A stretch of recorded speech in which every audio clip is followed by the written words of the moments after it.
Well, thank you. Thank you very much. And, it's extraordinary to be here. And, in fact, I'm going to share with you some special moments of my life. And this is what I would like to share with you. I have never shared this before, at least in this way. And I'm going to tell you how special moments, very special moments in technology in the last years. Well, it's horrible because I'm seeing that I'm very old. But, well, extraordinary moments in these years have gone through, my hands. And one of the things that you will immediately see is that my moments, to some extent, are your moments. They are going to be something special because you will see that we are talking about technology, but we are talking about people. And also we are talking about how people learn things in very bright, special moments, these stellar moments that I'm trying to remember for you. Look, I'm going to start with the very, very beginning. 1976, I finished my high school. My grades were very good, both in technical areas and humanities. Two teachers coaching me. Well, one's trying to convince me that I have to get the technical area. Another one, humanities. Technology won, and I was finally a telecommunication engineer. But remember, in their mathematics book, Adolfo Negro was the name of this guy, the technical one wrote this. Science, Alberto, remember, science is something small compared with a man. In his hands could be a scepter or a breadstick. It depends on the man.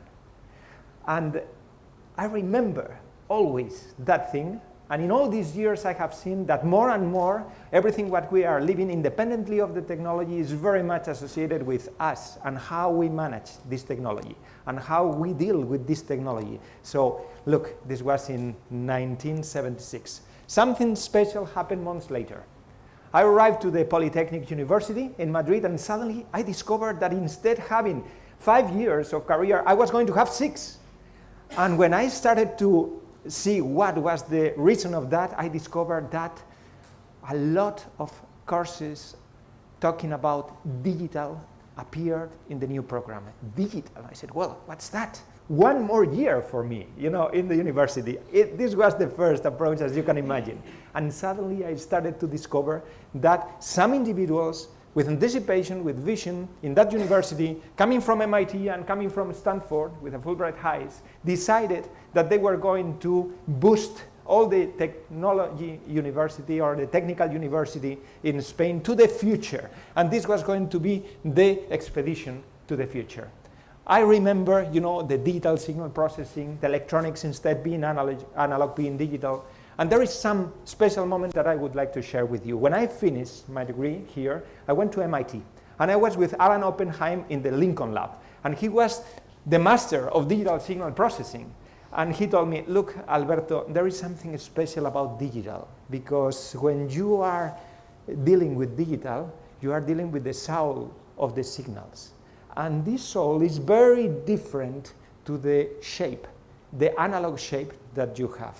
And you can be almost like God. I really believe, he told me, that God made this world digital. This were this were. And he told me, look, I want you to definitely believe me. Do you know about Caruso? And he told me, Caruso, yes, the old singer. Yes, Caruso. Look, this is how we know that he sang, many, many years ago. He put me a record. Well, it was with a lot of noise, not very good. And suddenly he told me, do you want me to explain you how really sound Caruso almost 100 years ago?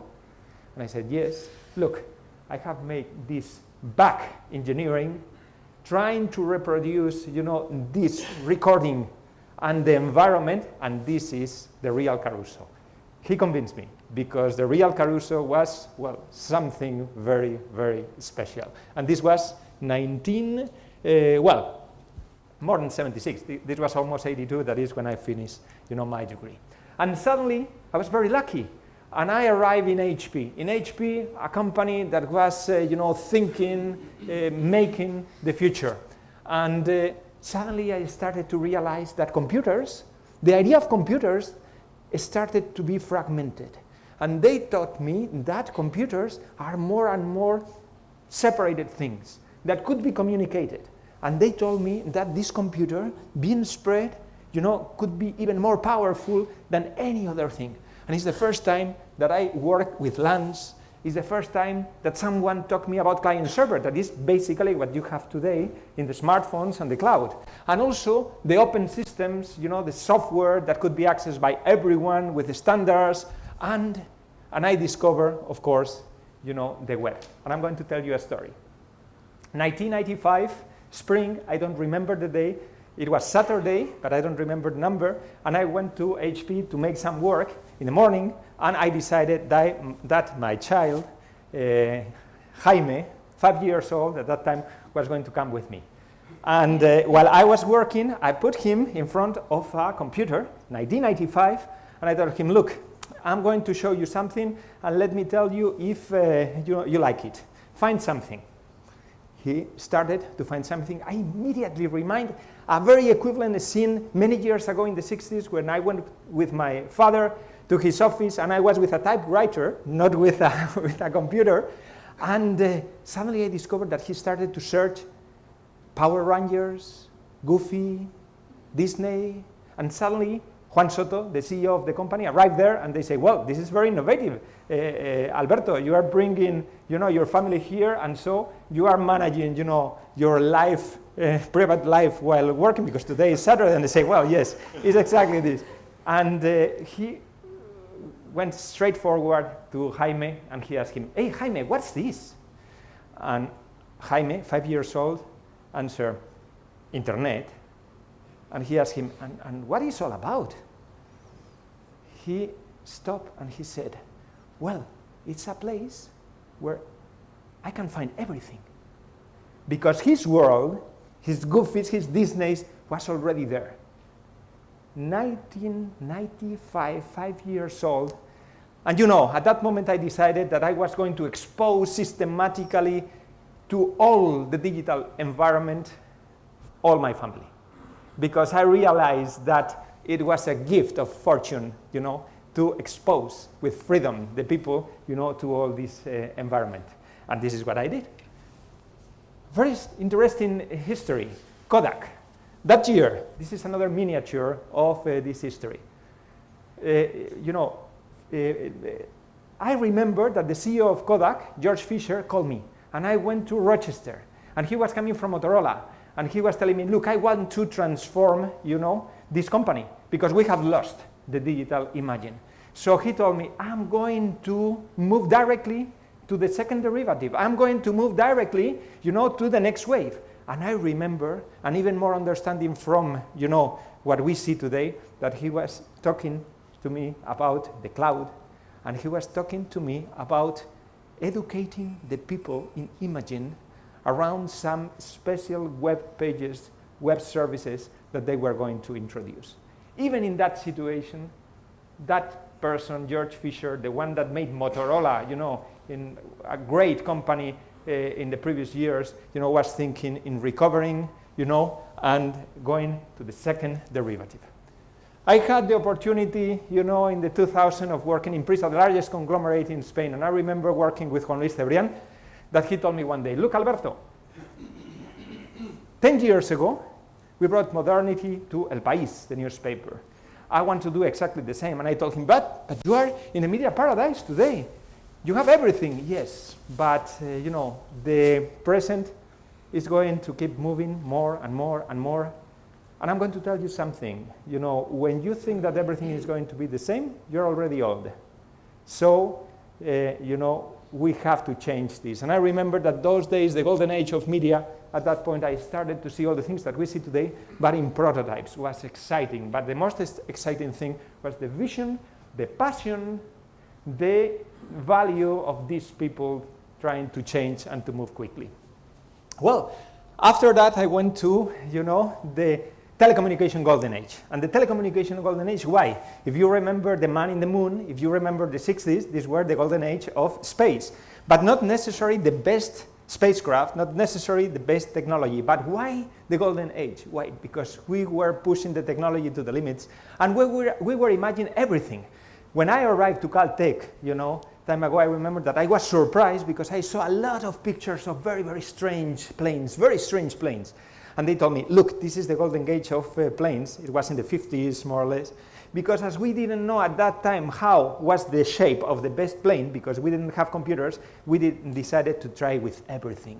And it was like a blossom of imagination, as a blossom of creativity. You cannot imagine the impact for me when behind the GPL, that is where I was going, I was seeing, all these pictures. Well, I remember in these years that everything started to be wireless. Everything started to be people. Because for the first time, even more than internet, we started to see the evolution of these people. There is something equivalent, to the rise of Apple today, that was the rise of users, with the mobile phones. And it was very special. I remember that there was a very important thing in education, is that everyone in the universities wanted to come to these initiatives because they knew, they perceived, they had passion, they realized that something special was going to happen around this new technology. And this was the golden age, of telecommunications. The golden age of telecommunications is not ever more in the telecommunications, it's more in the players that Antonio has told us. Because there is a strange, randomness in some of the things that people would like to be in the future and what they really are, because as we have many players and we have a lot of people working with all these informations, the future sometimes surprise anyone. Well, this is very special, and this is very special because I'm not talking anymore about history, I'm talking about the present. One day, Ana Maria Llopis, that will join us later, came to my office and he told me, look, Alberto, have you heard about this book, Linked, from Laszlo Barabasi? And I said, well, this would be wonderful, because I was trying to spread the information of all the new services that we were generating in Amena, but not through advertising, because I didn't have enough money to spend on that. And suddenly I started to realize with, you remember that book, The Tipping Point, for Malcolm Gladwell, that, in fact, what he was saying could be simulated in the network, and in fact, there was the de facto spreading of the information of all the new things that we were doing. And then, these are the words, of our first conversation, because through that advice, I called Laszlo Barabasi, that was at that time, one of the key persons with Duncan Watts in network science, and we started to have a collaboration. What's interesting about this? Well, two things. Many of the key elements of the technology in the last years has been associated with this collaboration, but the second thing is that there is a new way of seeing the networks. There are mathematics associated with the networks. You can apply engineering, to the network in terms of knowing what's going to happen. For first time, you see that this is happening. And also, what is more important is that there is a new marketing segmentation. This is a mega component with a lot of links. This links is hypercommunication. And what is happening is that the behavior of the individuals are moving to a unique behavior as an average that is the average of the cluster that you have here. A new segmentation that is based not on age, is based not on gender, is based not on where they are, is based on the strength of the connections, on how they communicate. Well, intelligent dust. I remember, that 1 year ago, I was with one of the key guys in MIT, that is working in M2M networks. And it was very funny because he told me, it's going to be a special time associated with M2M. It's going to be a special time because the cost of the sensors is going down dramatically, and everyone is going to be with sensors. And then, there is an important sensor technology. This is important because we're thinking in the people networked, but things networked are something that are coming. Things that today are starting to use this, energy, the distribution of energy, and the impact of the electric car. Also water and food, and also, as I'm going to explain you, health. We are going to live more, I will explain you later, but, understanding, the environment, and doing something like a risk management by ourselves of this information, massive information that we are getting, are some of the trends. And this is something that we were talking, yesterday, is that education. There is something special. Where are the hubs in a world in which education is everywhere, in which we can communicate, in which we can have events like this? Where is the power? Where is the new university? And I'm going to tell you something. Many, many, many years ago, there was something in Toledo, we talked yesterday, about the Escuela de Traductores, the School of Translators. You know that Toledo was something like a melting point, like a place in which, in a pacific way and richness way, the different cultures coexist. Jews, Muslims, Catholics. And also there was a special kind of university, let's call it this way, that was the Escuela de Traductores. Where is this now in the network? Where is it going to be? Look, important, what I have told you. Wellness, not being ill before it's expected, is the name of the game. And this is one of the key sustainable things that we are facing today. And wellness is seen more like a management of risk. So you are going to have a lot of information about the environment, and you are going to decide, and you are going to assure that you are going to be, healthy in the future. Here, I'm talking about very, very large projects with a large American campus university, and also here in Madrid, in which, the most important thing is avoid people going to hospitals. And also, the most important thing is, the primary care. And the most important thing in primary care is education. And the tools that they are thinking associated with education are exactly the tools that we are seeing in the net. So this is great. Well, one day Sandy Pentland, one of the directors of the Media Lab in MIT, told me, look, I would like to invite you to a special session that we are running in the World Economic Forum, and it's about personal information. All our information is in the network. We don't even know all the information that we have in the network. Is it dangerous? Is it valuable? And he told me, we really believe that we can get money, from the information, that the user can benefit from this. And we think that we can do it in a safe thing. We think that it could be like the new money. And if this is the new money, where are the actors, where are the different players? Well, we need to build it in an open way, in an open source way. And this is something that I ask you to watch, because this information is going to be definitely the new currency of the digital world. And finally, there is a last transformation in internet, and it's the TV. We are all TV, generation, more or less, but we are, associated with TV. Something soon will change just because of the evolution of the compression algorithm. Something very similar to ADSL could appear from many sources, and we are going to have images everywhere. And this is going to change, and this is going to have an impact, a great impact in education. And finally, Stefan Zweig, that he wrote a book, Stellar Moments of Humanity, and I really wanted to take his words and say, well, anything essential, anything that lasts, emerge in a few and extraordinary moments of inspiration. Stellar moments of history, bright and unalterable like stars. Remember something. These moments are, in this moment of networks, in this world of networks, all of us are part of these moments. All of us are parts of this moment. And remember something else, is that, this present is going to be moving, never will be still. So this is the great opportunity, and this is the fascinating thing.